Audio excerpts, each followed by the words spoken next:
Halo, Assalamualaikum warahmatullahi wabarakatuh. Pada video kali ini, saya akan memberikan tutorial sederhana terkait penggunaan LMS atau Learning Management System pada program studi Magister Kenotariatan. Nah, sekarang kita sudah berada di halaman lmsnotariat.unpas.ac.id. Setiap mahasiswa akan mendapatkan nama pengguna serta password yang digunakan untuk masuk ke dalam LMS ini. Nah, nama pengguna yang digunakan adalah NPM mahasiswa dan password default yang diberikan, serta nanti bisa diganti sesuai dengan preferensi mahasiswa masing-masing. Oke, kita akan mencoba masuk menggunakan username password mahasiswa. Di sini saya sudah membuat satu akun mahasiswa dummy sebagai contoh. Nah, begitu kita masuk, kita akan melihat, rekan-rekan akan melihat NPM rekan-rekan di sini, dan juga nama dari mahasiswanya. Nah, di sini rekan-rekan bisa mengubah profil tadi, berubah password dan lain sebagainya di menu kanan atas. Yang di sini kita bisa mengubah profil, merubah password yang digunakan, atau bahkan menambahkan foto yang memudahkan kita untuk melihat apakah ini LMS kita atau bukan. Dan juga tombol keluar dari LMS ini berada di menu kanan atas ini. Oke, nah di sebelah kiri ada dashboard, berada situs, kalender, file pribadi, serta list mata kuliah yang diikuti oleh teman-teman semua. Nah, kebetulan di sini hanya satu yang diikuti, yaitu online class training.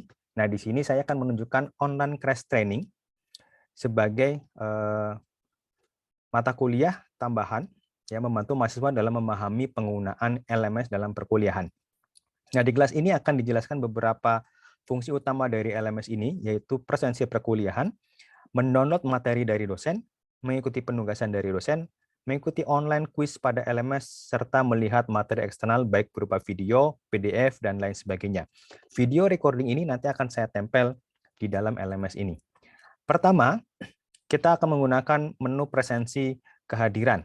Ya, di sini rekan-rekan bisa melihat bahwa setiap perkuliahan pastinya kita harus melakukan presensi kehadiran sebagai bukti bahwa mahasiswa tersebut mengikuti perkuliahan.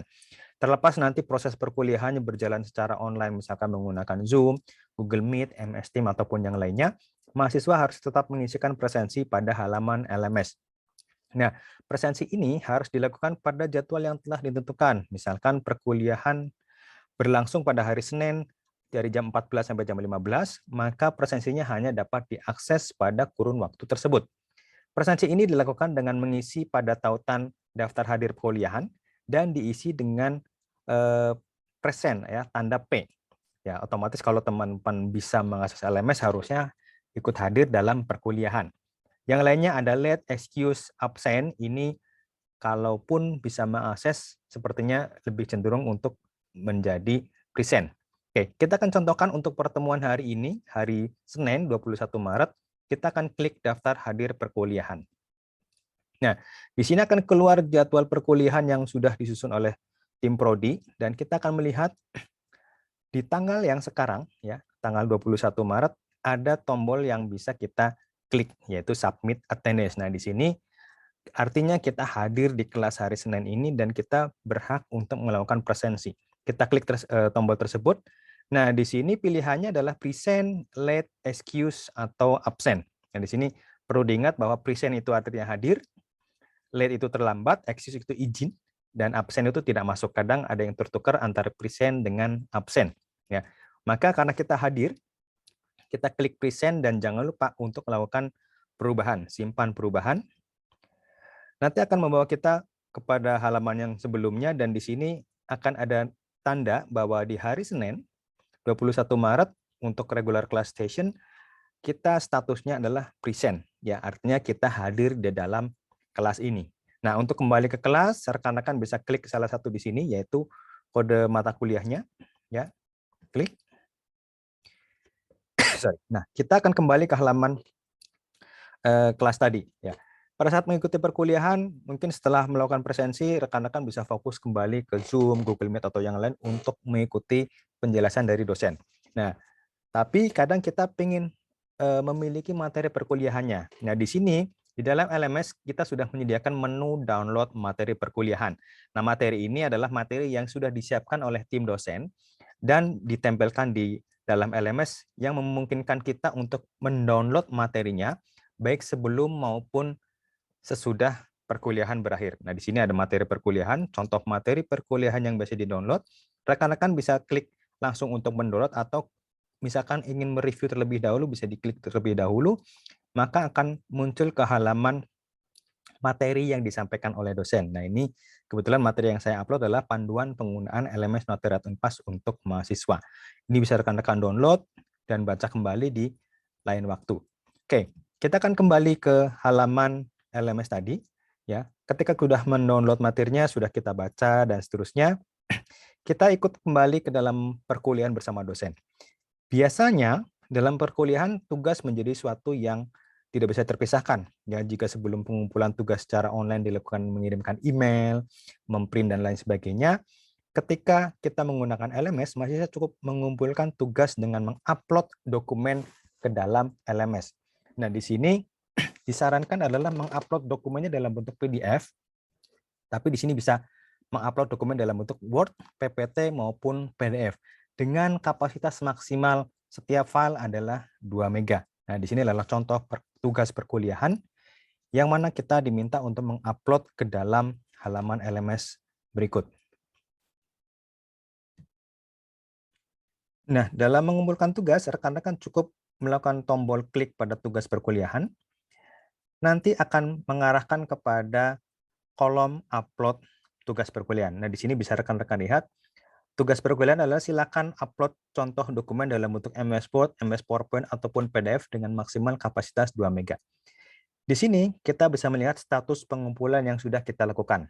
Nah, di sini rekan-rekan bisa membaca bahwa pada tugas ini kita belum mengumpulkan apapun. Nah, di sini statusnya adalah tidak ada upaya, artinya kita belum mencoba mengumpulkan. Penilaiannya karena kita belum mengumpulkan pasti tidak ada penilaian. Kemudian ada informasi pemutakhiran terakhir. Nah, ini misalkan rekan-rekan sudah upload dan ingin mengganti filenya selama masih bisa, nanti akan ada tanda pemutakhiran terakhir. Oke, nah kita akan upload nih salah satu contoh dokumen untuk memenuhi tugas ini. Nah, di sini ada tombol tambahkan pengajuan, yaitu berupa upload tugas. Diklik saja, akan muncul ke halaman kirim file ya. Nah, di sini rekan-rekan bisa melakukan dengan drag and drop seperti biasa di Windows ya, atau melakukan pilih file di tombol ini. Saya akan coba contohkan untuk memilih filenya. Klik add. Nah, di sini kemudian pilih upload file. Nah, upload file maka kita akan mengarahkan pada pilih file yang akan kita jadikan sebagai tugas. Saya akan memilih filenya sebagai contoh. Nah, di sini saya akan mengupload salah satu dokumen ya, hasil download. Nah, di sini, oke mungkin ini saja. Nah, saya akan upload ini dan jadikan ini sebagai tugas. Nah, ketika sudah terpilih, ya ini belum otomatis terupload ya. Nah, kita harus upload this file. Nah, maka proses uploadnya akan ada. Nah, walaupun filenya sudah terupload, rekan-rekan jangan sampai lupa untuk melakukan simpan perubahan. Ada beberapa kasus merasa sudah mengupload, dia kembali ke perkuliahan, maka filenya memang sudah terupload ke dalam LMS, tapi belum terkumpulkan ke dalam tugas perkuliahan ini. Maka jangan lupa untuk selalu klik simpan perubahan. Nah, ketika sudah disimpan perubahan, status pengumpulannya berubah ya. Jika rekan-rekan sudah mengumpulkan atau sudah mengupload, maka ini akan berubah menjadi berwarna hijau dan keterangannya dikumpulkan untuk dinilai. Nah, status penilaian ini akan kembali ke dosen ya untuk segera dinilai apakah tugas yang sudah dikumpulkan mendapat nilai berapa. Dan di sini sudah ada berkas pengiriman dan ada tanggalnya ya. Hari ini jam sekian. Nah, jika rekan-rekan sudah yakin ini bisa kembali ke perkuliahan, tapi kalau memang merasa ini filenya salah, ini bisa melakukan edit pengumpulan atau remove yang file sudah ada dan diganti dengan yang baru. Oke, jika merasa sudah yakin dengan filenya, kita kembali ke kelas. Maka itu tinggal tugas dosen untuk melakukan penilaian. Oke, kemudian selain ada tugas, di sini juga ada penggunaan menu kuis, yaitu kuis menjadi bagian yang lain ya dalam perkuliahan, dan ini dilakukan secara berkala maupun secara insidental tergantung dari kebijakan tim dosen. Nah, di sini adalah contoh pelaksanaan kuis. Nah, bedanya dengan penugasan tadi, kuis itu langsung dikerjakan di dalam LMS. Ya, di sini dikasih contoh waktu pengerjaannya selama 10 menit. Nah, bagaimana cara mengerjakannya? Rekan-rekan sekali lagi tinggal klik saja kuis perkuliahan. Dan ini ada keterangannya bahwa kuis ini hanya memiliki waktu 10 menit. Jadi kalau misalkan kuisnya dimulai jam 1, rekan-rekan masuk hanya punya waktu 10 menit. Nah, kita akan mencoba kuisnya sekarang. Oke, sekali lagi jika ada batas waktu, maka LMS akan memberikan peringatan ya bahwa kuis ini hanya dibatasi selama 10 menit. Artinya rekan-rekan ketika sudah mulai kuis, itu waktu 10 menitnya akan dihitung secara mundur. Ya, kita akan mulai kuisnya sekarang. Nah, ini kuisnya hanya 2 soal ya. Rekan-rekan bisa melihat berapa banyak jumlah soal di kolom sebelah kanan. Dari sini ada keterangan waktunya. Waktunya sudah terhitung mundur ya, tinggal 9 menit 43 detik dan terus berhitung. Nah, di sini kita bisa langsung mengerjakan soalnya di sini. Contoh di sini sebutkan jumlah program studi. Nah, saya akan pilih salah satu saja jawaban. Jika sudah, kita bisa loncat ke nomor berikutnya. Artinya ke nomor 2, dan di sini kita mengerjakan soal essay. Kalau tadi ada soal pilihan ganda, dan sekarang menjadi soal essay. Nah, kalau belum yakin, ini kita bisa tandai soalnya untuk bisa dicek di waktu yang berikutnya gitu ya. Artinya selama 10 menit itu belum habis, ya kita bisa mengecek nomor yang sudah dikerjakan tapi masih kita tandai merah di sini. Nah, ini jawaban sudah disimpan. Walaupun nanti waktunya habis, sudah ada jawabannya, tapi kalau masih ada flag-nya atau tandai soal seperti ini, baiknya dicek terlebih dahulu. Dan jika sudah yakin terhadap jawabannya, kita bisa hilangkan penanda. Oke. Nah, rekan-rekan bisa menunggu sampai waktunya habis, karena jawaban sudah disimpan dan nanti akan dinilai oleh tim dosen, atau bisa langsung menyelesaikan di finish attempt. Nah, sekali lagi, jika kita sudah melakukan finish attempt, ini kita akan selesai dan tidak bisa melakukan editing. Oke. Tapi jika memang sudah yakin, klik kumpulkan semua dan selesai, atau jika masih ragu-ragu, kembali ke usaha atau kembali ke dalam proses pengerjaan kuis. Oke, anggap jawaban yang kita simpan tadi sudah yakin, maka kita bisa klik semua dan selesai, kumpulkan semua dan selesai. Dan ini ada peringatan lagi. Nah, di sini sudah ada jawabannya ya. Jika soalnya pilihan ganda, langsung terlihat skornya. Tapi jika soalnya essay, nah ini perlu penilaian dari tim dosen. Nah, jika sudah selesai, kita bisa kembali ke perkuliahan. Nah, rekan-rekan tinggal menunggu penilaian untuk tugas dan juga penilaian untuk kuis oleh dosen. Kurang lebih seperti itu, rekan-rekan. Penggunaan utama dari LMS dalam perkuliahan ini, saya review kembali. Yang pertama adalah penggunaan untuk absensi kehadiran, presensi kehadiran, penggunaan untuk download materi perkuliahan, dan juga penggunaan untuk upload tugas, serta penggunaan untuk kuis.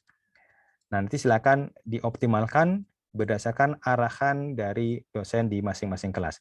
Terima kasih, selamat bertemu kembali. Assalamualaikum warahmatullahi wabarakatuh.